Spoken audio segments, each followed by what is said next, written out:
Statement है जो मैं आपके सामने आपके समक्ष इसको मैं पढ़ रही हूँ। प्रिय पत्रकार बंधुओं, विधानसभा परिषद में आपका स्वागत एवं अभिनंदन करती हूँ। जैसे कि आप जानते हैं कि मैंने अपने माध्यम से अपनी मंशा, आपके माध्यम से अपनी मंशा प्रदेश के सामने रखी थी और कहा था कि युवाओं को निराश नहीं होना है और मेरा पूरा प्रयास रहेगा कि मैं प्रदेश के युवाओं के आशाओं व अपेक्षाओं पर खरी उतरने का प्रयास ईमानदारी से कर सकूं। मैंने ये भी कहा था कि मैं अनियमितताओं को लेकर कठोर निर्णय लेने में संकोच भी नहीं करूंगी। आज 23 सितंबर है और ठीक 20 दिन पहले 3 सितंबर को यहीं पर आपने बातचीत की थी। तब मैंने ये वादा भी किया था कि जल्द ही मैं आपसे दोबारा मुलाकात करूंगी। मैं आप सबको सूचित करना चाहती हूँ कि मुझे कल देर रात विशेषज्ञ समिति से जांच रिपोर्ट प्राप्त हो गई है। आप जानते हैं कि मैं कोटद्वार में थी और मैं वहां से जब लौटी तो मुझे खबर आई कि रिपोर्ट तैयार है, पूरी रिपोर्ट तैयार है। It is not an interim report तैयार है, इसलिए वो मुझे सौंपना चाहते हैं। समिति ने यह सराहनीय कार्य किया है, मैं अप्रिशिएट करूंगी हमारी समिति को। तीनों ने लगातार 20 दिन तक दिन रात मेहनत की है। शनिवार रविवार की भी उन्होंने परवाह नहीं की है और साथ ही साथ अपने विधानसभा सचिवालय के जो मेरे अफसरान हैं उन्होंने उस समिति के साथ पूरी तरह से उनको कोऑपरेट किया है, उनके साथ रहे हैं और जब भी कुछ भी कागजात उन्होंने मांगे हैं वो उन्होंने उन तक पहुंचाए हैं। समिति ने सराहनीय कार्य किया है और निर्धारित अवधि के पूर्व ही रिपोर्ट सौंप दी है। पूरी रिपोर्ट 2014 पेज की है, लेकिन इसमें संलग्न भी शामिल हैं, जबकि केवल रिपोर्ट की अंश जो है वो 29 पेज के हैं। समिति ने विधानसभा सचिवालय के रिकॉर्ड का परीक्षण करने पर यह पाया कि वर्ष 2016 तक, वर्ष 2020 तथा वर्ष 2021 में जो तदर्थ नियुक्तियां की गईं उनमें अनियमितताएं थीं तथा इन भर्तियों में विभिन्न पदों के लिए निर्धारित नियमों का पालन नहीं हुआ है। समिति ने विभिन्न न्यायालयों में द्वारा नियम विरुद्ध भर्तियों के संबंध में समय समय पर दिए गए आदेशों का हवाला देते हुए अपनी रिपोर्ट में यह सिफारिश की है कि निम्नलिखित कारणों से नियमों के विरुद्ध की गई इन तदर्थ नियुक्तियों को तत्काल प्रभाव से निरस्त कर दिया जाए। समिति ने वर्ष 2016 तक 150 तदर्थ नियुक्तियों, वर्ष 2020 में 6 तदर्थ नियुक्तियों तथा वर्ष 2021 में 72 तदर्थ नियुक्तियों की पहचान कर उन्हें निरस्त करने की सिफारिश की है। समिति ने इस संबंध में जो कारण बताए हैं वह इस प्रकार हैं। सेवा के विभिन्न पदों पर सीधी भर्ती के लिए निर्धारित चयन समिति का गठन नहीं किया गया। इस प्रकार यह तदर्थ नियुक्तियां चयन समिति के माध्यम से नहीं की गई हैं। तदर्थ नियुक्ति के जाने हेतु कोई विज्ञापन नहीं दिया गया और न ही कोई सार्वजनिक सूचना दी गई और न ही रोजगार कार्यालय से नाम मंगाए गए। तदर्थ नियुक्ति किए जाने हेतु इच्छुक अभ्यर्थियों से आवेदन पत्र नहीं मांगे गए, केवल व्यक्तिगत आवेदन पत्रों पर नियुक्ति प्रदान कर दी गई। तदर्थ नियुक्ति किए गए जाने हेतु कोई प्रतियोगिता परीक्षा आयोजित नहीं किए गए। इन तदर्थ भर्तियों के लिए सभी पात्र एवं इच्छुक अभ्यर्थियों को समानता का अवसर प्रदान नहीं करके भारत के संविधान के अनुच्छेद 14 एवं अनुच्छेद 16 का उल्लंघन हुआ है।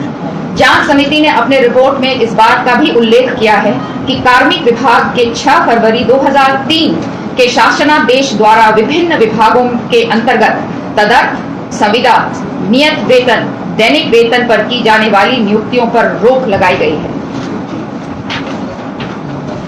उक्त 6 फरवरी 2003 के शासनादेश में व्यवस्था उपबंधित है कि श्रेणी ग तथा घ के किसी भी पद पर दैनिक वेतन, तदर्थ, संविदा, नियत वेतन पर नियुक्ति नहीं की जाएगी। इस प्रकार की नियुक्तियों पर पूर्ण रूप से प्रतिबंध रहेगा। पत्रकार बंधुओं, इतनी विस्तृत जानकारी आपके साथ शेयर करने से ये लाभ होगा कि जांच समिति की सिफारिशों के अनुरूप विधानसभा अध्यक्ष के रूप में मैंने जो निर्णय लिए हैं उनको समझने में आपको आसानी होगी।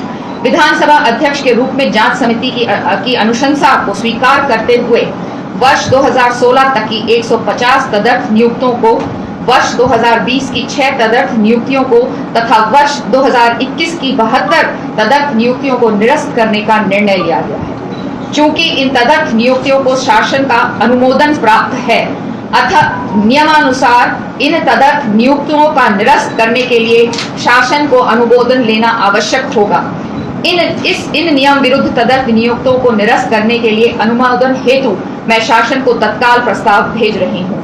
अनुमोदन प्राप्त होते ही नियम विरुद्ध तदर्थ नियुक्तियां तत्काल समाप्त कर दी जाएंगी। इसी प्रकार उपनल द्वारा की गई 22 नियुक्तियों को भी तत्काल प्रभाव से निरस्त कर रही हूँ। मैं आपको जानकारी देना चाहती हूँ, वैसे ही जो ये आगे का मैं पढ़ने जा रही हूँ, ये जो 32 हम लोगों ने 32 पदों के लिए जो एग्जाम लिए थे उसके साथ उसकी बात है। भले ही ये हमारी समिति के मैंडेट में नहीं था, लेकिन क्योंकि जब वो कागजात खंगाल रहे थे तो उन्हें इसकी भी जानकारी मिली, तो इसकी भी जानकारी मैं आपको दे रही हूँ। मैं आपको ये जानकारी भी देना चाहती हूँ कि विधानसभा सचिवालय द्वारा 2021 में 32 विभिन्न पदों पर सीधी भर्ती के लिए आवेदन पत्र मांगे गए थे, जिसके लिए इस वर्ष 20 मार्च को लिखित परीक्षा भी आयोजित की गई थी, जिसका परिणाम अभी तक घोषित नहीं हुआ है। इस परीक्षा के लिए लखनऊ की एक private agency messrs RMS techno solutions private limited को चयन किया गया था। इस एजेंसी के कार्यकलाप विवादों में रहे हैं और इस पर पेपर लीक के गंभीर आरोप भी लगे हैं, जिसके चलते कम से कम 5 प्रतियोगिता परीक्षा शासन को रद्द करनी पड़ी है और उनकी गिरफ्तारियां भी हुई हैं। विधानसभा सचिवालय में नियमों प्रावधानों का उल्लंघन करते हुए इस एजेंसी का चयन किया गया है। इसमें अनेक वित्तीय अनियमितताएं भी पाई गई हैं। उपलब्ध जानकारी के अनुसार इस एजेंसी को बिल प्राप्त होने के 2 दिन के अंदर बैंक से 59 लाख रुपए का भुगतान भी जारी कर दिया गया था, जिसमें विधानसभा सचिव की भूमिका भी संदेहास्पद पाई गई है। इस परिप्रेक्ष्य में विधानसभा अध्यक्ष के रूप में मैंने यह निर्णय लिया है कि इन 32 पदों पर हुई परीक्षाओं को निरस्त किया जाएगा तथा एजेंसी की भूमिका की जांच की जाएगी तथा नियमानुसार कार्रवाई की जाएगी। विधानसभा अध्यक्ष के रूप में मैंने ये भी निर्णय लिया है कि इस पूरे प्रकरण में विधानसभा सचिव की संदिग्ध भूमिका की जांच की जाएगी। जांच पूरे होने तक श्री मुकेश सिंघल को तत्काल प्रभाव से निलंबित किया जाता है, तत्संबंधी आदेश जारी किए जाएंगे। जांच समिति में दी गई विभिन्न सिफारिशों एवं सुझावों पर कार्रवाई जारी रहेगी। इसमें विधानसभा सचिवालय में कर्मचारी अधिकारियों की राइट साइजिंग, ई-ऑफिस, ई-विधान, पदोन्नति तथा सेवा नियमों में सुधार शामिल रहेगा। अतः मैं पुनः अवगत कराना चाहती हूँ कि वर्ष 2016 तक की 150 तदर्थ नियुक्तियां, वर्ष 2020 की 6 तदर्थ नियुक्तियां को तथा वर्ष 2021 की 72 तदर्थ नियुक्तियों को निरस्त करने के मेरे निर्णय के अनुमोदन के लिए प्रस्ताव शासन को तत्काल भेज रही हूँ। आपको तथा धन्यवाद आपको और आपके पूरे परिवार को नवरात्रों की भी ढेर सारी शुभकामनाएं। धन्यवाद। जो 72 भर्तियां थी, इसको शासन से अनुमति कैसे मिली कि पदों की स्वीकृति किसने दी थी मैडम? ये देखिए, मैं आपको जो मैंने मेरी समिति का जो मैंडेट था और आज तक का जो मेरा मैंडेट था वो मैंने आपको पूरा बता दिया है। मेरा नियमों को जांच करने का मैंडेट था। नियम के तहत 150, 6 और 72 लगे हैं कि नहीं लगे हैं, ये हमने इस पे निर्णय लिया है। और हाँ, ये भी बताना चाहूंगी 2011 से जो पहले की नियुक्तियां हैं वो सब रेगुलर हैं, विनियमितीकरण शायद कहते हैं, रेगुलर है वो, और इसलिए उस पर हम लीगल ओपिनियन लेंगे और वहां पर भी देखेंगे कि वो किस तरह से लगाए गए और उनके प्रमोशंस में किस तरह से प्रमोशंस किए गए, लेकिन उसमें मुझे लीगल ओपिनियन लेना होगा क्योंकि वो लोग रेगुलर हो चुके हैं। तो समिति ने जांच की है तो ये लिखा होगा कि पदों की स्वीकृति शासन से किस स्तर पर मिली, क्या विचलन से कोई आदेश हुआ है? पदों की स्वीकृति शासन से ही मिलती है, ये आपको जानकारी होनी चाहिए। हम पद क्रिएट होता है और पद क्रिएट शासन करता है, तो शासन से के द्वारा स्वीकृति नहीं थी पदों की, फिर बाद में वो दी गई, क्या इस तरह का कोई? नहीं, इस तरह के कोई, आपको मैंने जैसे कहा, आपसे पहले भी मेरी मुलाकात हुई और अब मैं दोबारा से इसको अंडरलाइन कर रही हूँ। मेरी समिति का जो मैंडेट था वो केवल ये था कि नियमों के तहत ये भर्तियां हुई हैं कि नहीं।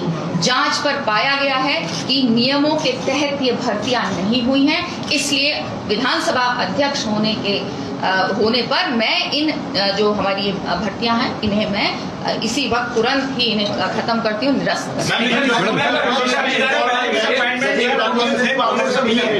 और जो लोग इसमें इन्वॉल्व है उनको लेकर के विधानसभा, देखिए मेरी जांच का मैंडेट नहीं, आप सवाल मुझसे मेरे जांच की मैंडेट का पूछे ना, आप मुझे